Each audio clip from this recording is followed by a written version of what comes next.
جوانا و کاکهای کابل. یک چیز دیگر هم بگم که دختران بسیار امروز مقبول شدن، همگی شدن. پروانه جان، پلوشه، شایسته، مادر جان. خانم است و عروس خانم، شما در برنامه قبلی بسیار زیاد خواسته بودین که باید عروس خانم را معرفی بکنیم. درسته دیگه میام که پشت سرم میبینیم پروانه آزاده من.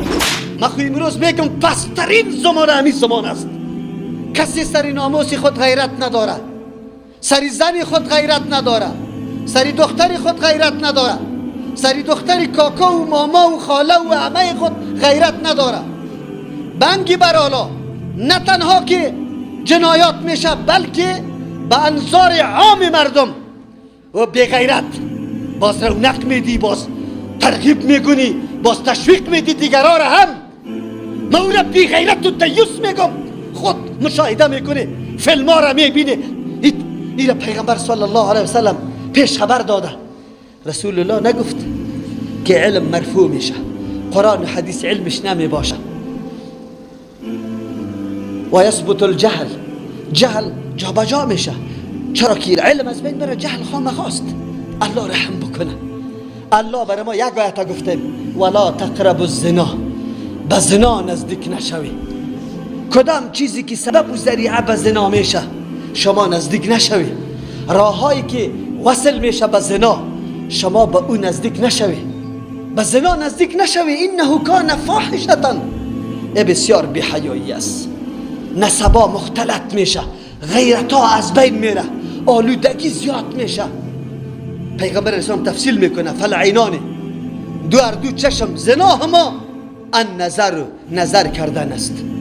اگر به دین اسلام هستی دیگه راهی نداری، اگر نیکی دین از خود جور کرده ای. ما دل ما پاک است.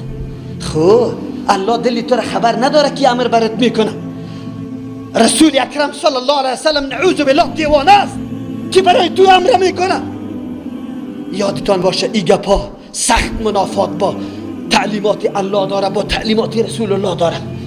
تو نادیده میگیری فرمان الله را، نادیده میگی تعلیم رسول الله را. راه پوره کردن خواهشات مرا الله منسجم کرده، انتظامش کرده، ترتیب برابر کرده، برای ما هدایت داده. نانت با کدام طریق پیدا کو، آبت از کدام طریق پیدا کو، مسکنت از کدام طریق برابر کو، خواهشات نفسانی تا از کدام را تکمیل بکو. الله برای ما داده.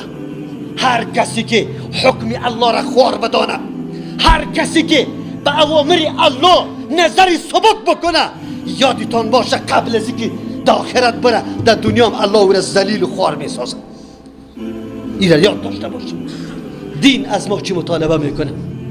تو را الله در دنیا برای چی پیدا کرده؟ لقد خلقنا الانسان فی کبد. این دنیا دنیای تکلیف است. ما تکلیف کشیدیم، ما راحته. ایمانی خدا فروختیم، راحت خریدیم. ایمانی خدا فروختیم، راحت خریدیم. ناموسی خدا فروختیم، راحت خریدیم. غیرت خدا فروختیم، راحت خریدیم. تا کی ما در دین تقلید ما نمی کنیم؟ یاد اموری بی غیرتی تقلید کرده رایسته. از کی بنالیم؟ ما در دین تقلید قبول نداریم. الله کتاب و حدیث صحیح پیغمبر روان کرده و هر امام فریاد زده که گپ ما را طول کنی به ترازی قرآن و حدیث، بعد از او قبول بکنی. ولی امروز فرهنگ مبتذل، پس منحط، فرهنگ حیوانیت او را ما تقلید کرده رایستیم. تو دیوس همینه را مساعد کردی. این شبکه دیوسی برای چی جور شده؟ که مردم دعوت میده تو کسی را فلیدین کنه باز در قبرستان نمانشه، کسی همین بزرگ بگویه باز از مسجد بکشه. او بی غیرت، او بی دین، تو دشمنی سنت رسول الله را کرده. برو گلخ از مولای ریشداری ساحر جادوگری که نام سید و ملا و میاره سری خود مانده، ولی با سنای مردم چی کار میکنه؟ او را خود بگذار، به الله حواله کنیم. خلاص کدام طرف بریم؟ این وطن چی طلب داره ای ملت؟ این وطن به چی نیاز داره؟ این وطن به دین نیاز داره، این بدن به فهم دین نیاز داره. ای ملت باید بدانه، کتاب الله را بدانه، دستور الله را بدانه. آن چیزی که الله برش امر کرده او را بدانه. این مهم است.